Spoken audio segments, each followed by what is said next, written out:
in the quiet moments between thoughts. May your heart open to the whispers of wonder. Allow each word to paint vivid dreams. As we step into this unfolding story, when we think of the architects of the Third Reich, names like Hitler, Himmler, or Göring often spring to mind first. But there was another, perhaps more insidious figure, operating not just from the shadows, but from the very center of the Nazi information machine. He wasn't building tanks or commanding armies, he was building minds. He was manufacturing consent, twisting truth, and weaponizing words and images with ruthless precision. His name was Joseph Goebbels, and he remains one of history's most chillingly effective masters of manipulation. To understand the terrifying machinery of Nazi propaganda, we must start not with the grand speeches or the wartime lies, but with the man himself, his origins, his burning resentments, and the core doctrine he forged that became the blueprint for mass deception. Paul Joseph Goebbels entered the world in 1897, not as a monster, but as a child in the industrial town of Reich, Germany. His childhood was marked by a defining physical characteristic, a deformed right foot, the result of either clubfoot or osteomyelitis, leading to a limp and the lifelong use of special shoes and, later, a brace.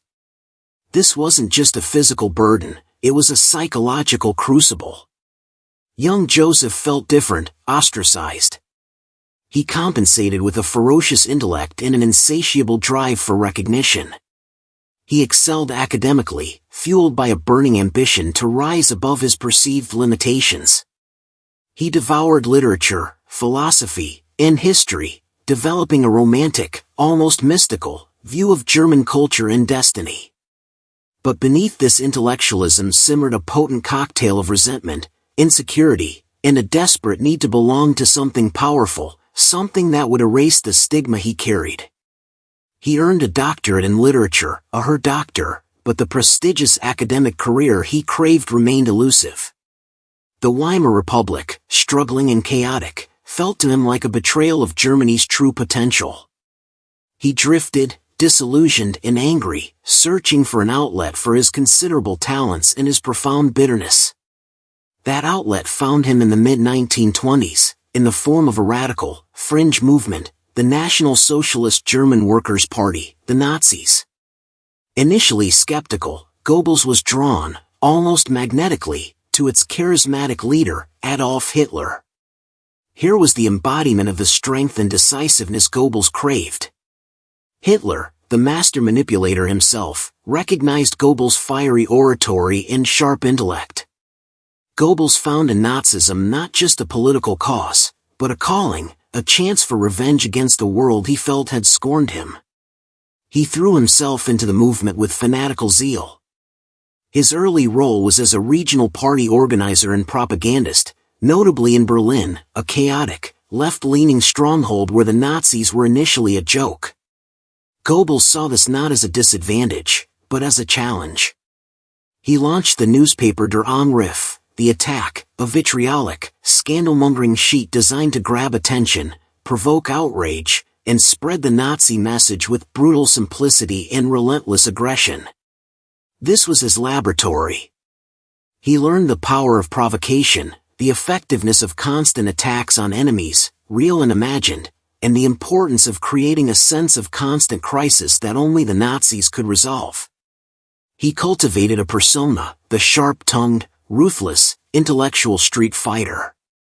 He understood that controlling the narrative, even in a small, radical newspaper, was the first step to power. In his diary, as early as 1925, he wrote chillingly about the necessity of intellectual terrorism to achieve their goals. The seeds of his future methods were already sprouting in the gritty political trenches of Weimar Berlin. Goebbels' rise was meteoric. His success in Berlin and his unwavering loyalty to Hitler catapulted him to the inner circle. In 1933, the Nazi seizure of power, the Machtergreifung, presented the ultimate opportunity. Hitler appointed Joseph Goebbels as Reich Minister for Public Enlightenment and Propaganda. The title itself was a masterstroke of Orwellian doublespeak. His mandate? Absolute control over every facet of German thought and expression. Not just newspapers and radio, but film, music, theater, art, literature, even sports and public celebrations. Everything that shaped the German mind fell under Goebbels' domain. His ministry wasn't about informing, it was about shaping. Enlightenment meant indoctrination. Propaganda was the tool. He moved swiftly and ruthlessly. He established the Reich Chamber of Culture, a series of subchambers: press, radio, film, theater, music, fine arts, literature, that every creator, journalist, broadcaster, and artist had to join.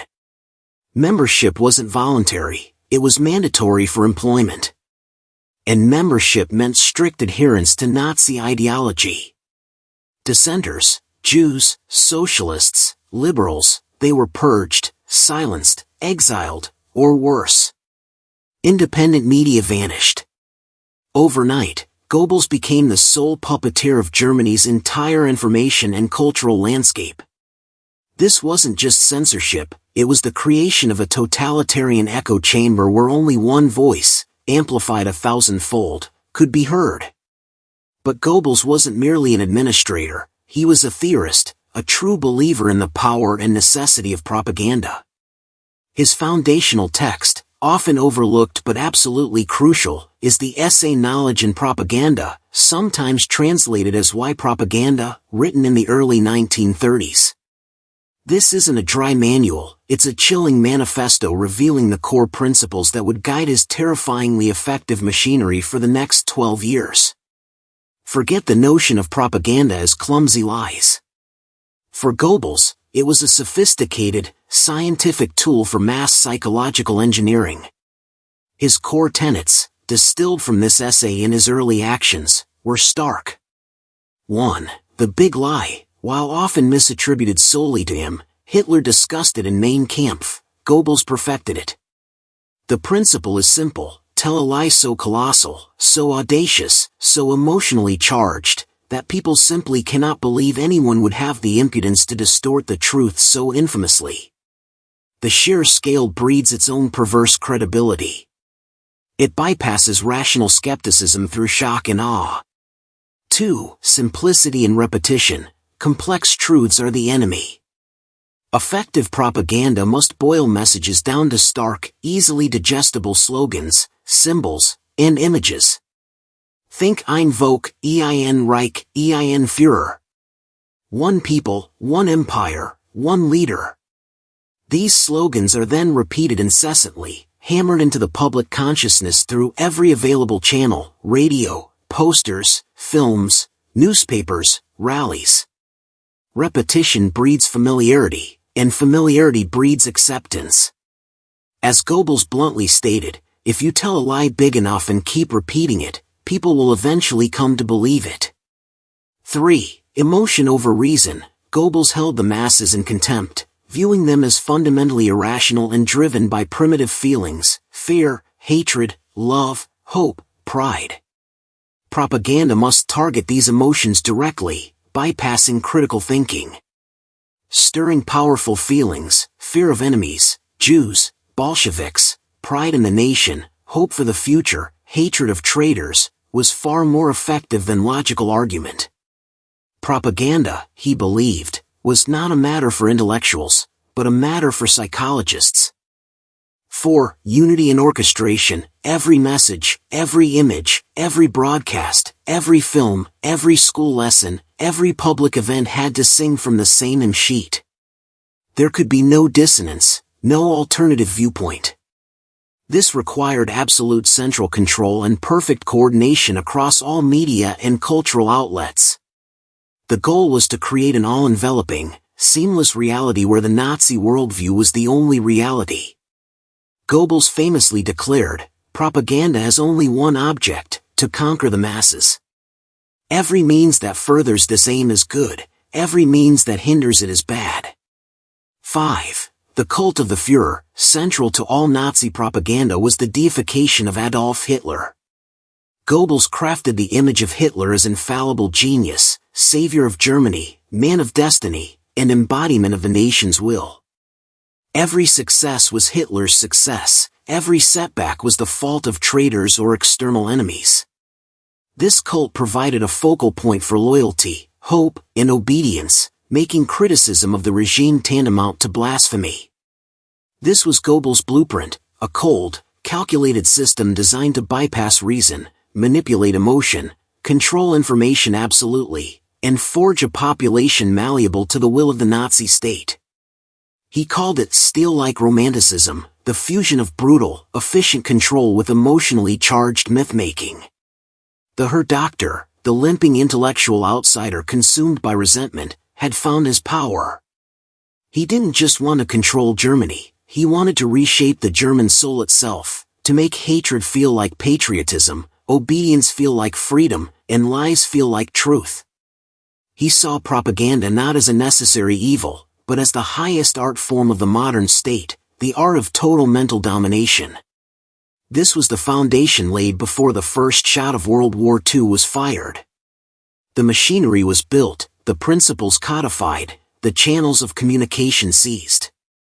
Joseph Goebbels, the master manipulator, sat at the control panel, ready to deploy his psychological weapons on an unprecedented scale.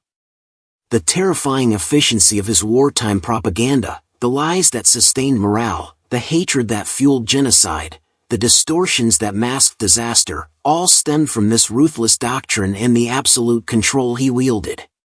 He had turned his own personal resentments and intellectual fervor into the operating system for a nation's descent into darkness. The stage was set for the most extensive and devastating propaganda campaign the world had ever seen. The manipulation of millions was about to begin in earnest. We've met the man and seen the blueprint, Joseph Goebbels, the resentful intellectual turned propaganda minister, armed with a chilling doctrine of simplicity, repetition, emotion, unity, and the big lie. But doctrine is just theory. The true horror lies in the execution, in the cold, calculated machinery he built and the specific psychological levers he pulled with such devastating effect. Goebbels wasn't just a theorist, he was a master craftsman of deception, an engineer of hate. His techniques weren't random, they were systematic, refined, and brutally effective. To understand how he manipulated millions, we need to dissect the deadly mechanics of his propaganda machine. Think of Goebbels' propaganda not as a blunt instrument, but as a precision weapon system. Each technique served a specific purpose, often working in concert to overwhelm reason and reshape perception. Let's break down some of his most potent deadly techniques, illustrated with chilling examples from his diaries, his Das Reich editorials, and the grim reality they created. Technique 1, Demonization and Dehumanization, creating the ultimate enemy. This was the bedrock. No ideology built on hatred and scapegoating can survive without a defined, monstrous enemy. For Goebbels, this was primarily the Jew. But it wasn't enough to criticize or oppose, he needed to dehumanize.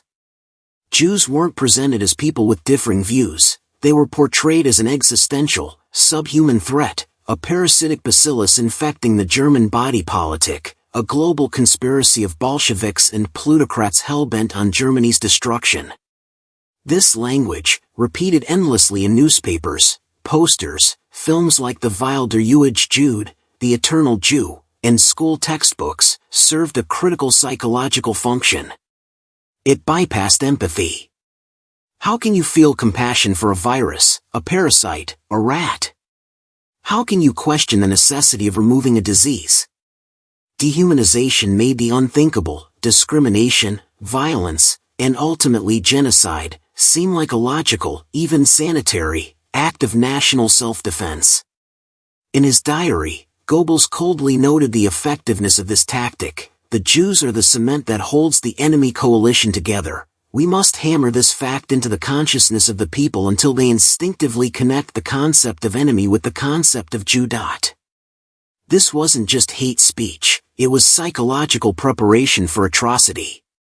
Technique 2, Scapegoating, deflecting blame and channeling rage. Closely linked to demonization, scapegoating provided a simple, emotionally satisfying answer to complex problems or failures. Everything wrong, economic hardship, military defeat, social unrest, could be blamed on the designated enemy. When the Nazis burned the Reichstag in 1933, they instantly blamed it on a communist plot, using it to justify crushing political opposition and suspending civil liberties. Later, during the war, every setback on the battlefield was framed not as a failure of German strategy or resources, but as the result of Jewish Bolshevik treachery, sabotage by enemy agents, or the stab in the back by internal enemies. Goebbels excelled at this.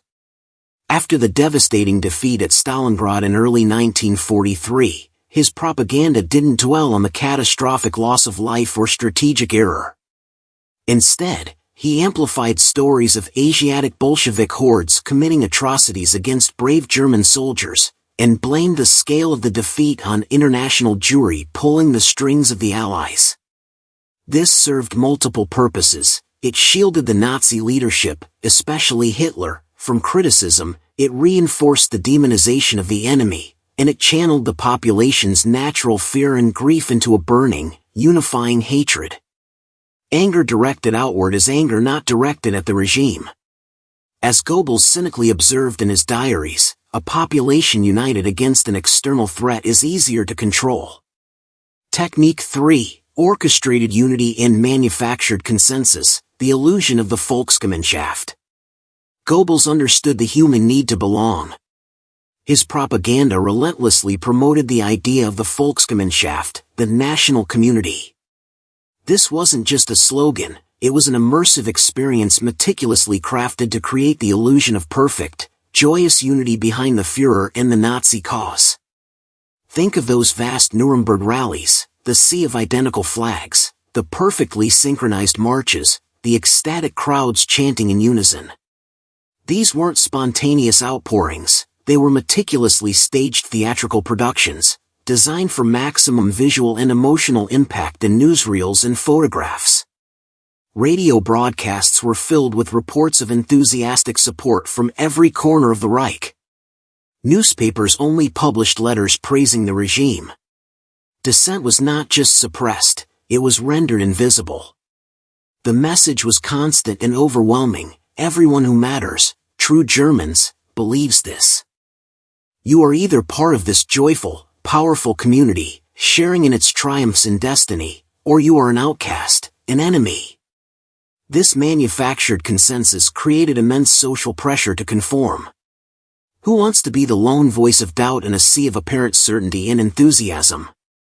It fostered a sense of belonging that was intoxicating, especially for those who felt lost or marginalized in the chaos of Weimar. Goebbels wrote in Das Reich about the magnetic power of this united front, deliberately conflating forced conformity with genuine popular will. The terrifying reality was that the joy was often coerced, the unity enforced by terror, but the illusion was powerful enough to disarm skepticism. Technique 4. Exploiting crisis and fear, the perpetual state of emergency. A population in a constant state of anxiety is a population easier to manipulate. Goebbels was a master at identifying, amplifying, or even fabricating crises to justify Nazi actions and demand absolute loyalty. The early years used the perceived crisis of the Weimar Republic, chaos, hyperinflation, communist threat, to justify the Nazi seizure of power and the suspension of democracy. We must be ruthless to save Germany. Once in power, the crises never stopped. The Jewish world conspiracy, the Bolshevik menace, the encirclement by hostile powers. During the war, this intensified. Every Allied advance was presented not just as a military challenge, but as an existential threat to German homes, families, and the very survival of the nation.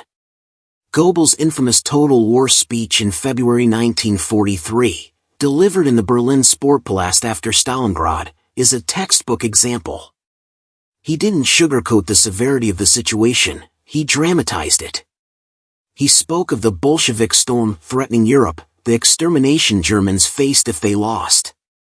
He whipped the carefully selected audience into a frenzy of fear and defiance with rhetorical questions. Do you want total war?